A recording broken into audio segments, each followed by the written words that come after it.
So perhaps it's this pain, this loneliness, this despondence that's driving so many of us to connect with whatever we can. Like abusing opioid painkillers or heroin.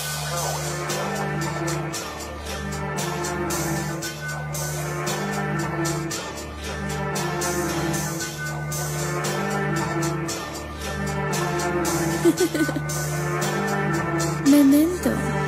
Bitch! Yan na ba mga sulat nyo? Ang inang tagal ko na rin minantay to. Pero ba't ganon matabang? Hindi pa rin tumama, pakigalingan. Di pa rin makasabay nyo. Tumupay-pay, mga banat sa amin ay kakaumay. Parang latang gulay, lang kabuhay-buhay. Stilong makalumay, parang ukay-ukay.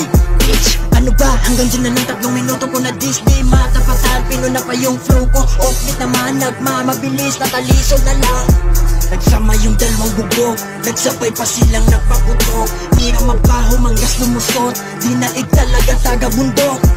Kami raw ay bibigpusan, pakiayos mag-spit para di patawanan. Nakakahiya tong feeling palaban, baka yung bibig mo ay wakasan o ano. Hindi ka malupit, kaya wag makulit. Kung yung beat ay pilit, masungkit, kaya please pumikit. Kung inggit sa legit, magaling at malulupit. Fatality.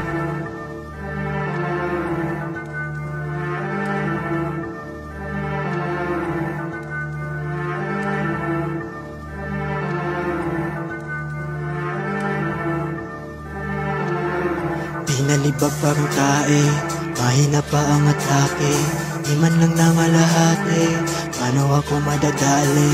Pinalibag parang tae, mahina pa ang atake. Di man lang nangalahati, paano ako madadali? Damn! Magaling ka magaling pati ko Kulelat ka rin naman, di nga naging tugma sa'yo maging rapper. Kaya nga pinipilit mo na lang, di ka pwede dito. Kung galawan, namistulang, kapagpawan, kapakean, kapangahan, kalipukan. Kaya pala, hanap butas ka na lang. Mahinang nilalang, baka di pwedeng nilalang. Di na to magyayabang kasi kita-kita naman. Yung duration ng dish na panis, halatadong kami na yung lamang. Inyong tigwa, 1 minute lang. Tapos tae pa yung laman. Effects lang yung nagdala, kaya ngayon ay pinagtatawanan. Paano ko lilibakin yung sa akin sumabit? Kaya di na bumalik, kahawakan yun lang sa leeg. Paano ko lilibakin yung sa akin sumabit? Kaya di na bumalik, kahawakan yun lang sa leeg.